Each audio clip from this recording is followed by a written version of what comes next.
Hello guys, this is MCA YouTube channel. Today we are going to discuss fundamental chemistry for class 9th and first year. The first question arises in the mind of class 9 student that what is chemistry or what is fundamental chemistry? The answer is simple, that chemistry is matter or chemistry is the study of matter. Usually we define chemistry as that branch of science which deal with the study of matter, properties of matter, structure of matter and composition of matter. अब हम इसको detail में पढ़ेंगे कि properties of matter, structure of matter और composition of matter क्या होता है। सबसे पहले हम प्रॉपर्टीज ऑफ मैटर को पढ़ेंगे। प्रॉपर्टीज ऑफ मैटर में दो प्रॉपर्टीज आते हैं जो कि केमिकल और फिजिकल प्रॉपर्टीज हैं। पहली केमिकल प्रॉपर्टी ऑफ मैटर और दूसरी फिजिकल प्रॉपर्टी ऑफ मैटर। अब केमिकल प्रॉपर्टी ऑफ मैटर क्या होता है? मैटर बेसिकली कंपोज होता है, बना होता है एटम से, और एटम आपस में केमिकली रिएक्ट करके कंपाउंड्स या सब्सटेंस बनाते हैं जिसको हम मैटर कहते हैं।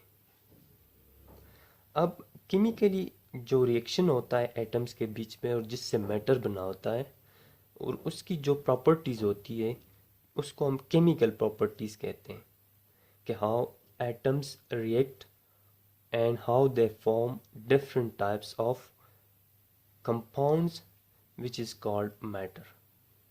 अब हम एक सिंपल सी एग्जांपल इसकी लिख लेते हैं कि एक केमिकल रिएक्शन होता है जिसमें हम हाइड्रोजन को ऑक्सीजन के साथ रिएक्ट करवाते हैं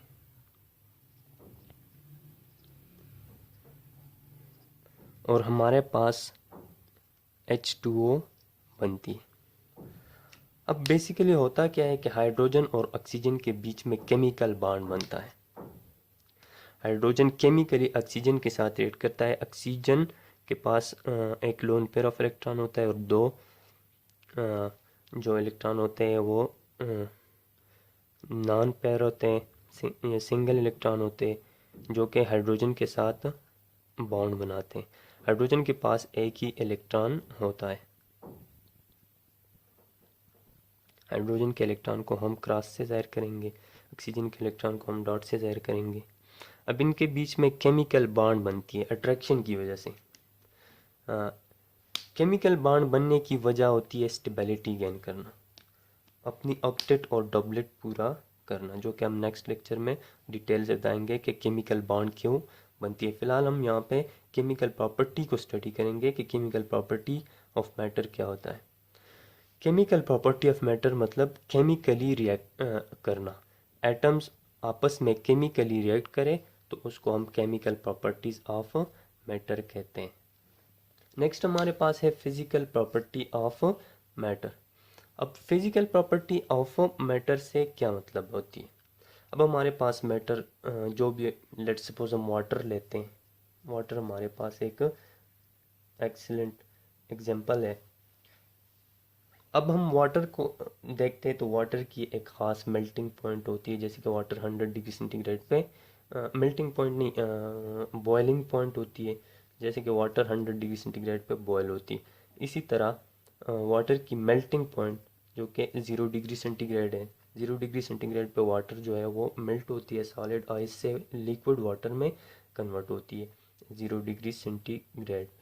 इसी तरह 100 डिग्री सेंटीग्रेड पे वाटर बॉयल होती है। तो ये होती है वाटर की फिजिकल प्रॉपर्टी। इस तरह वाटर की जो डेंसिटी होती है, वाटर की कलर या कोई भी हम मैटर ले, उसकी बॉइलिंग पॉइंट, मेल्टिंग पॉइंट, उसकी एवापोरेशन, कंडेंसेशन या फिर उसकी कलर डेंसिटी, ये सब फिजिकल प्रॉपर्टीज ऑफ मैटर में आते हैं। प्रॉपर्टी ऑफ मैटर के बाद हमारे पास स्ट्रक्चर ऑफ मैटर आता है। अब हम स्ट्रक्चर ऑफ मैटर को डिटेल में समझेंगे कि स्ट्रक्चर ऑफ मैटर क्या है। Structure of atom is the arrangement of atom in a substance. किसी भी सब्सटेंस में एटम्स की अरेंजमेंट को हम उसकी स्ट्रक्चर कहलाते हैं। Structure of atom, the arrangement, structure of matter is the arrangement of atoms in a substance. As atom is considered to be the building block of matter. Building block of matter atoms को कहा जाता है, और वही atom जो combine होते हैं वो मैटर की स्ट्रक्चर को बना देता है। एग्जांपल हम लेते हैं, लाइक हमारे पास CO2 है, कार्बन डाइऑक्साइड जैसे हम कहते हैं। CO2 में कार्बन और ऑक्सीजन आपस में रिएक्ट करके आपस में कंबाइन होके CO2 को बना देता है, जिसकी एक अरेंजमेंट होती है एटम्स की। जैसे कि कार्बन जो कि डबल बॉन्डेड ऑक्सीजन, तो कार्बन दोनों साइड पे ऑक्सीजन के साथ डबल बॉन्ड बनाता है और एक लीनियर स्ट्रक्चर बना देता है। तो ये एक स्ट्रक्चर होती है। हर मैटर की किसी भी कंपाउंड या एलिमेंट या किसी भी सब्सटेंस की एक स्ट्रक्चर होती है। जैसे कि हमारे पास वाटर है H2O, तो H2O की स्ट्रक्चर जो है वो एंगुलर स्ट्रक्चर होती है। ऑक्सीजन के पास लोन पेयर होता है, जिसकी वजह से जो बॉन्ड पेयर होते हैं वो रिपल्ट होते हैं और उसके बीच में एंगल बनती है, तो इसको एंगुलर स्ट्रक्चर कहते हैं, या इसको हम बेंड स्ट्रक्चर भी कह सकते हैं। तो structure of matter basically depend करता है एटम्स पर, और एटम जो है वो बिल्डिंग ब्लॉक ऑफ मैटर्स है। नेक्स्ट हमारे पास कंपोजिशन ऑफ मैटर है। कंपोजिशन ऑफ मैटर, कि मैटर किस चीज से बना होता है। कंपोजिशन का मतलब होता है बनावट। As we know matter is composed of atoms and molecule. हमें पता है कि एटम जो है वो एटम्स और मॉलिक्यूल से मिलकर बना होता है। अगर हम कंपोजिशन को देखें तो मैटर हम दो ग्रुप में कंपोज करते हैं, इसको हम दो ग्रुप में डिवाइड करते हैं, या इसको हम दो ग्रुप में क्लासिफाइड करते हैं। पहले ग्रुप को हम कहते हैं पेवर सब्सटेंस, उसकी कंपोजिशन पेवर होती है, पेवर सब्सटेंस। और जो हमारे पास दूसरी टाइप है या दूसरी ग्रुप है इसकी, उसको हम मिक्सचर कहते हैं।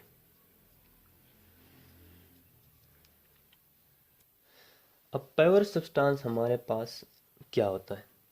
A pure substance consists of only one element or one compound. Pure substance हमारे पास जो होता है वो कंसिस्ट करता है, वो मुश्तमिल होता है सिर्फ एक किस्म के कंपाउंड पर या एक किस्म के एलिमेंट पर। A pure substance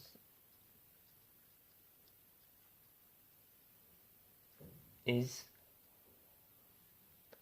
consist या a pure substance consists of only one element, only one types of element or one type of compound. Pure substance वो होता है जो एक ही किस्म के एलिमेंट या कंपाउंड से मिलकर बना होता है। हम इसकी एग्जांपल लिखते हैं, लाइक हमारे पास वाटर है H2O। अब H2O हमारे पास एक कंपाउंड है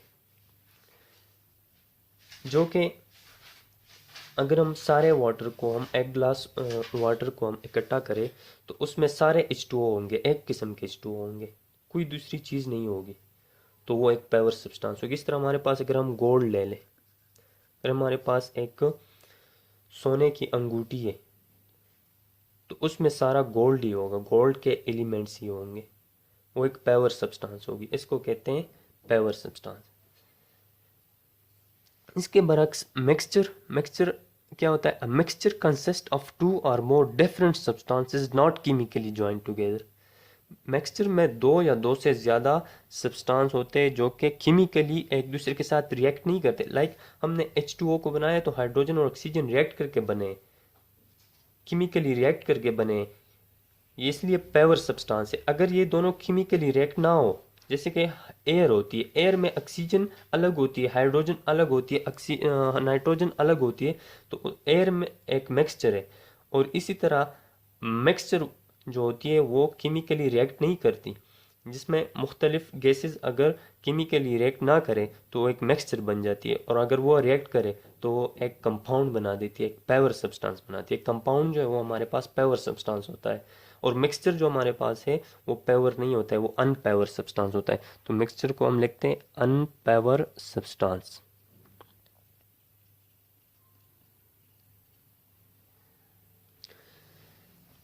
और इसको हम ऐसे भी लिखते हैं कि two or more different substances which not chemically joined together. Two or more different substances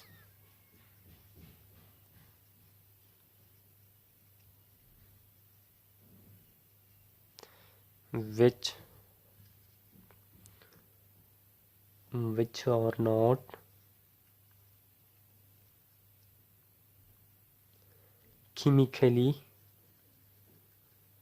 are not chemically react together या join together, उसको हम मिक्सचर कहते हैं।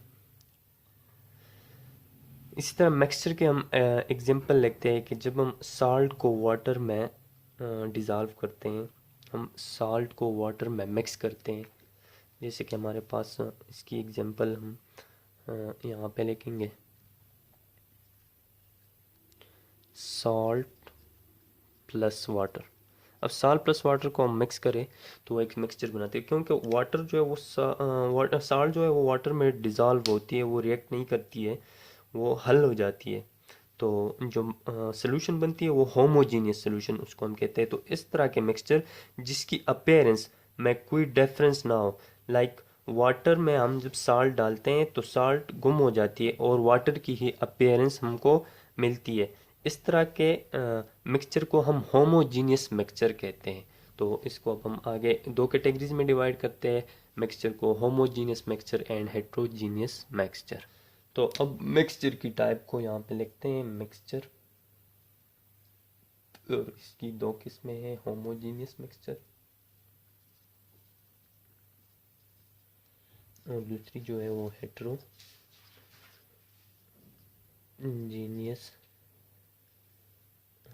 Mixture.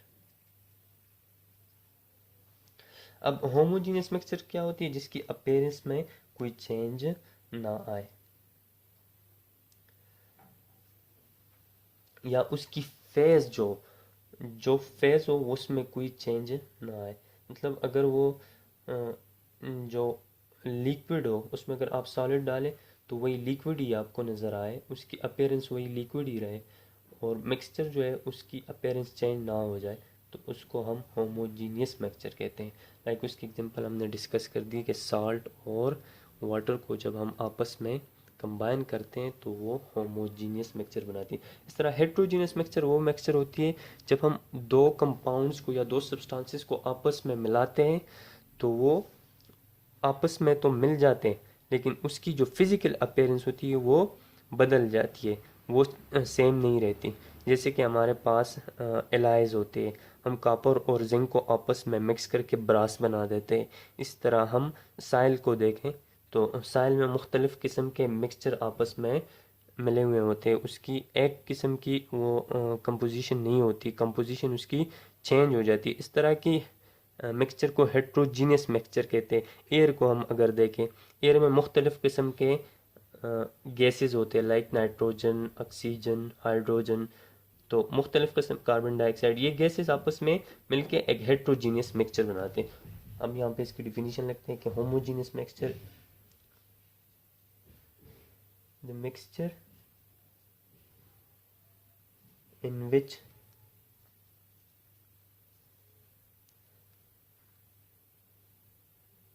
the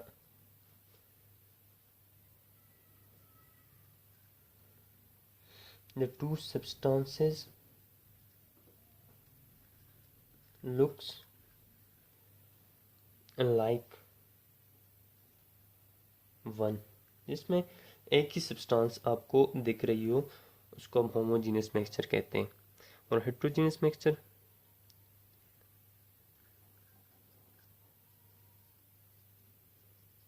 the mixture in which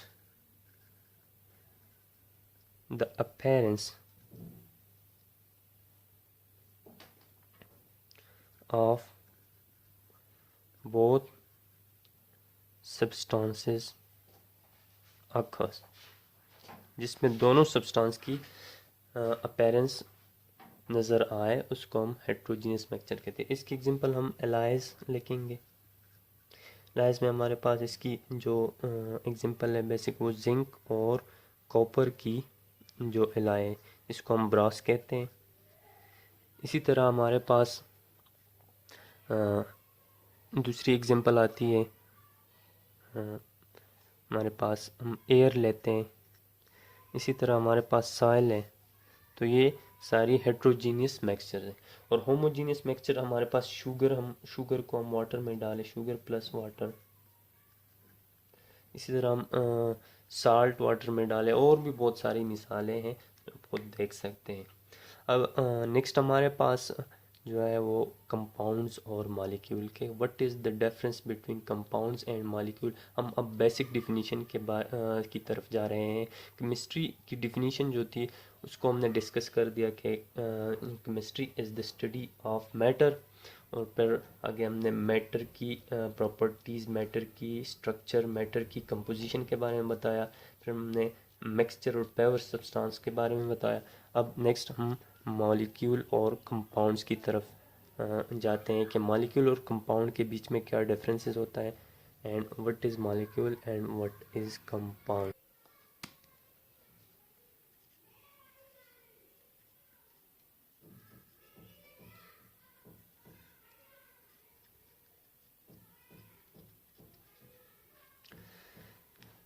A molecule is a group of two or more atoms held together by chemical bond। जब दो या दो से ज़्यादा एटम्स केमिकल बॉन्ड के ज़रिए आपस में हेल्ड टुगेदर हो जाए तो उसको मॉलिक्यूल कहते हैं।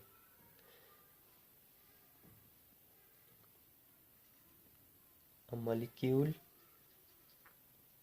is a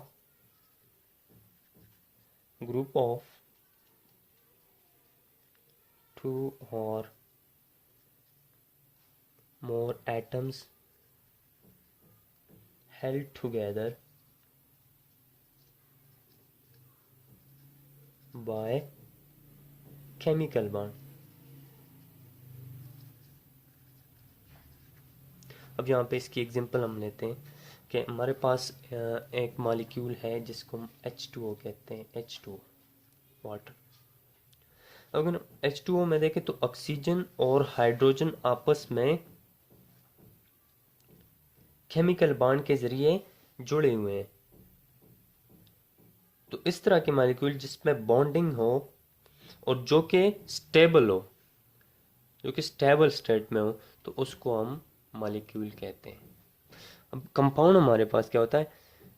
a compound is a substance which is formed by two or more different types of element which are united chemically in a fixed proportion। इसका मतलब क्या है कि कंपाउंड जो है वो ऐसा सब्सटेंस है जो कि दो या दो से ज़्यादा मुख्तलिफ एलिमेंट से मिलकर बना होता है। यहाँ पे वर्ड एलिमेंट यूज़ हुआ है। मॉलिक्यूल में हम वर्ड एटम यूज़ करते हैं, लेकिन कंपाउंड में हम वर्ड एलिमेंट यूज़ करते हैं। और यहाँ पे दूसरी बात कि कंपाउंड में जो एलिमेंट होते हैं वो फिक्स प्रोपोर्शन में जुड़े हुए होते हैं, मतलब उसकी फिक्स प्रोपोर्शन होती है। इसको हम डिफिनीशन को हम लिखते हैं, उसके बाद इसकी डिटेल पे जाएंगे। A compound is a substance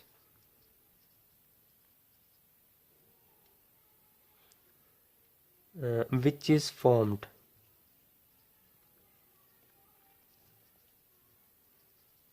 by two or more different types of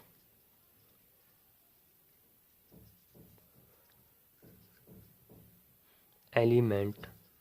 यहाँ पे हम दो या दो से ज़्यादा एलिमेंट के बारे में इसको दो या दो से ज़्यादा एलिमेंट जब कंबाइन हो जाए in a fixed ratio which are combined in a fixed ratio। Fix ratio में वो कंबाइन होते हैं तो उसको हम कंपाउंड कहते हैं। एग्जांपल हम लेते हैं, वही H2O को हम लेते हैं। यहाँ पे अगर हम H2O को देखें तो ये एलिमेंट से मिलके बना है। हाइड्रोजन एक अलग एलिमेंट है, ऑक्सीजन एक अलग एलिमेंट है। अब ये एलिमेंट एक फिक्स प्रोपोर्शन में होते हैं। यहाँ पे दो हाइड्रोजन है और साथ में एक ऑक्सीजन है, इसकी फिक्स रेशो। अगर ये दो हाइड्रोजन और दो ऑक्सीजन हो जाए यानी H2O2 हो जाए तो फिर ये वाटर नहीं रहेगी, फिर ये हाइड्रोजन पर ऑक्साइड रहेगी। तो यहाँ पे H2O में जो रेशो है वो 2:1 यानी फिक्स रेशो है। अगर ये हाइड्रोजन दो हो जाए और ऑक्सीजन दो हो जाए तो फिर ये वाटर नहीं रहेगी। तो कंपाउंड की जो रेशो होती है वो फिक्स होती है, जबकि मॉलिक्यूल की कोई फिक्स रेशो नहीं। अब बहुत सारे H2O को अगर हम आपस में मिलाएं तो वो वही वाटर ही रहेगी, उसमें कोई चेंज नहीं आएगी।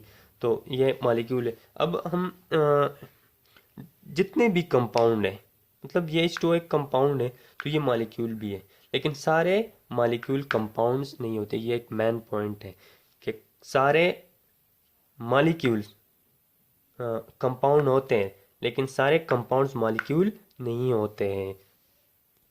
अब नेक्स्ट हमारे पास कि एटम और एलिमेंट में क्या डिफरेंट होता है, तो अब हम इसको डिस्कस करने जा रहे हैं कि एलिमेंट और एटम में क्या डिफरेंस है। Atom is the smallest particle of matter. The smallest particle of matter.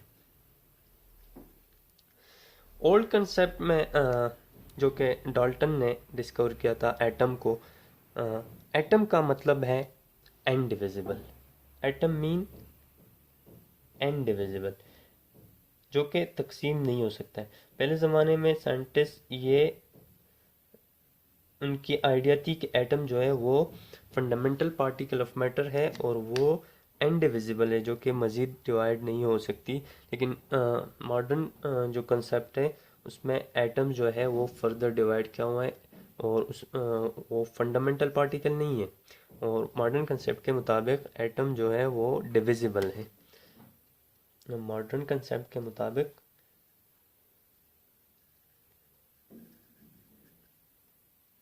Atom is divisible. Atom is divisible और एटम फर्दर जो है वो इलेक्ट्रॉन, प्रोटॉन और न्यूट्रॉन पर मुश्तमिल होता है। Divisible into electron, proton and neutron.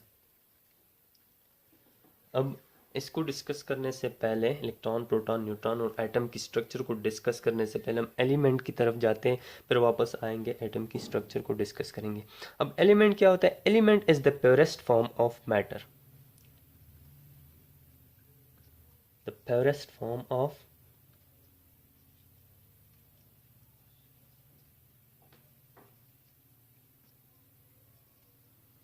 Matter. अब अगर किसी जगह हाइड्रोजन, ऑक्सीजन, बहुत सारे एटम आपस में मिक्स हो और उसको हम ये नहीं कहते कि ये एलिमेंट्स हैं, हम उसको एटम्स कहते हैं। लेकिन अगर किसी जगह सिर्फ ऑक्सीजन हो या सिर्फ कार्बन हो या सिर्फ आयरन हो या सिर्फ गोल्ड हो तो, या सिर्फ सोडियम हो या सिर्फ क्लोरीन हो, तो उसको हम कहेंगे कि ये एलिमेंट है, क्योंकि ये प्योरेस्ट फॉर्म ऑफ मैटर है। ये इसको हम मज़ीद प्योर नहीं कर सकते, which cannot be purified further, which cannot be purified further। अब हम एटम्स को प्योरीफाई कर सकते हैं।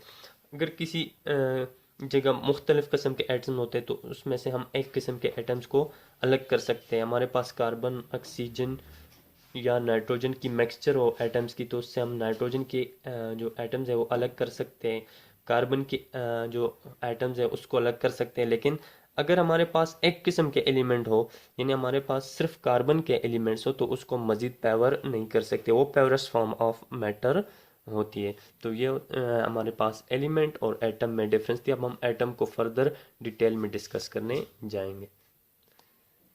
जो मॉडर्न कंसेप्ट है एटम का, उसके मुताबिक एटम जो है उसमें बहुत सारे पार्टिकल्स होते हैं। लगभग 200 के करीब पार्टिकल जो है वो एक एटम्स में मौजूद है। लेकिन उसमें जो बेसिक फंडामेंटल पार्टिकल्स इन्होंने बताए हैं वो है इलेक्ट्रॉन, प्रोटॉन और न्यूट्रॉन। और इसमें भी इलेक्ट्रॉन जो है वो फंडामेंटल पार्टिकल है, बाकी प्रोटॉन और न्यूट्रॉन जो है वो अब फंडामेंटल पार्टिकल नहीं रहे, क्योंकि प्रोटॉन और न्यूट्रॉन क्वार्क से बने होते हैं। तो क्वार्क्स जो है वो फंडामेंटल पार्टिकल है और साथ में इलेक्ट्रॉन जो है वो भी फंडामेंटल पार्टिकल है। मॉडर्न कंसेप्ट के मुताबिक एटम के न्यूक्लियस में प्रोटॉन और न्यूट्रॉन होते हैं, प्रोटॉन प्लस न्यूट्रॉन, ये एटम के न्यूक्लियस में होते हैं। और न्यूक्लियस के इर्द गिर्द गोल सर्कल्स होते हैं और इन सर्कल्स को शेल्स कहा जाता है। तो सेंटर में न्यूक्लियस जिसमें इलेक्ट्रॉन और प्रोटॉन नहीं सॉरी प्रोटॉन प्लस न्यूट्रॉन होते हैं, और साइड में शेल्स होते हैं जिसमें इलेक्ट्रॉन्स होते हैं। और मॉडर्न कंसेप्ट के मुताबिक इलेक्ट्रॉन जो है वो जब एनर्जी एब्जॉर्ब करते हैं तो वो हायर शेल में चले जाते हैं, और जब वो एनर्जी को रिलीज करते हैं तो वो लोअर शेल में आ जाते हैं। तो और इलेक्ट्रॉन जो है वो न्यूक्लियस के इर्द गिर्द रिवॉल्व करते हैं शेल्स में। ठीक है, तो शेल्स और सब शेल्स और ऑर्बिट जो है इसके बारे में हम नेक्स्ट लेक्चर में बताएंगे। फिलहाल इसी लेक्चर में हम इलेक्ट्रॉन, प्रोटॉन और न्यूट्रॉन को लेके आगे बात करते हैं, और इसके अलावा एटॉमिक नंबर और एटॉमिक मास पे थोड़ी बहुत डिस्कशन करते हैं। इलेक्ट्रॉन को नेगेटिव चार्ज पार्टिकल इज्यूम किया गया है। साइंटिस्ट ने इलेक्ट्रॉन को एज्यूम किया है कि ये एक नेगेटिवली चार्ज पार्टिकल है जिस पे नेगेटिव चार्ज होता है। और इलेक्ट्रॉन को पाया गया है न्यूक्लियस के इर्द गिर्द। तो electron revolves around the nucleus. अब इलेक्ट्रॉन पे चार्ज कितना होता है जो नेगेटिव चार्ज है, तो वो भी कैलकुलेटेड है, जो कि नेक्स्ट वीडियो में या आगे की लेक्चर्स में हम उसको डिस्कस करेंगे कि कैसे कैलकुलेट किया गया है। और हम यहाँ पे लिखेंगे कि इलेक्ट्रॉन पे चार्ज कितना है, तो 6.022 इंटू 10 की पावर -19 कूलम चार्ज, और इसको नेगेटिव साइन के साथ रिप्रेजेंट करते हैं। इसी तरह इलेक्ट्रॉन का मास कितना है, तो उसको भी कैलकुलेटेड किया है E/m रेशो से, जो कि फर्स्ट ईयर के लेक्चर्स में हम पढ़ेंगे। और ये मास है इलेक्ट्रॉन का 9.11 इंटू 10 की पावर -31 kg। फिलहाल आपको इस पे रट्टा लगाना होगा। अब हम प्रोटॉन की तरफ जा रहे हैं। प्रोटॉन जो है इसको साइंटिस्ट ने पॉजिटिव चार्ज इज्यूम किया गया है, और ये न्यूक्लियस में होता है।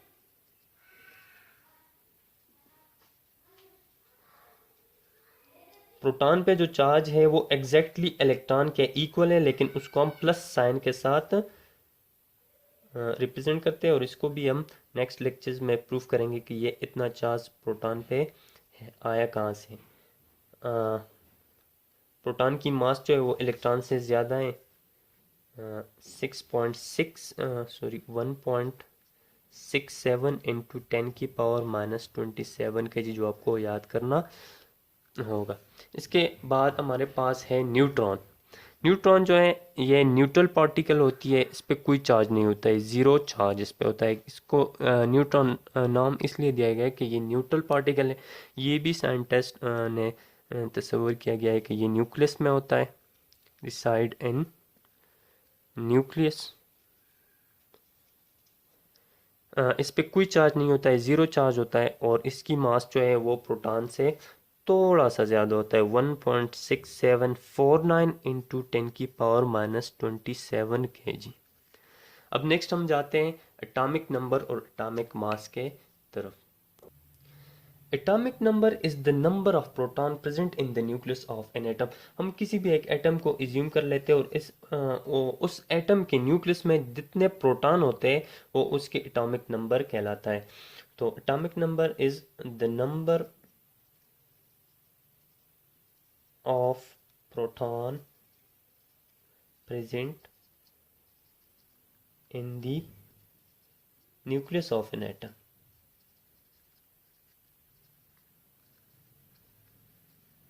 ठीक है, एटॉमिक नंबर को हम जेड के सिंबल से रिप्रेजेंट करते हैं। दूसरी हमारे पास एटॉमिक मास है। एटॉमिक मास किसी भी एटम की अगर हम बात करें, एटम की न्यूक्लियस में जो प्रोटॉन होते हैं और साथ में न्यूट्रॉन, ये एटम की मास होती है। मतलब एटम का सारा मास न्यूक्लियस में होता है। जो अराउंड द शेल इलेक्ट्रॉन होती है उसकी मास बहुत कम होती है, जिसको हम इग्नोर करते हैं, उसको हम एटॉमिक मास में नहीं लेते। हम प्रोटॉन और न्यूट्रॉन जो कि मेजर कंपोनेंट है मास के लिहाज से एटम का, उसको हम एटॉमिक मास कंसिडर करते हैं। तो number of proton plus neutron in the nucleus of an atom is known as atomic mass. The number of proton plus neutron in the nucleus of an atom is known as atomic mass। Atomic mass को हम ऐसे represent करते हैं। अब next lecture में हम relative atomic mass, formula mass, gram atomic mass, mole, Avogadro number, इन चीज़ों को डिस्कस करेंगे। फ़िलहाल हमारे पास वीडियो बहुत लंबी हो रही है, तो फ़िलहाल के लिए इतना ही काफ़ी है। अल्लाह हाफ़िज़।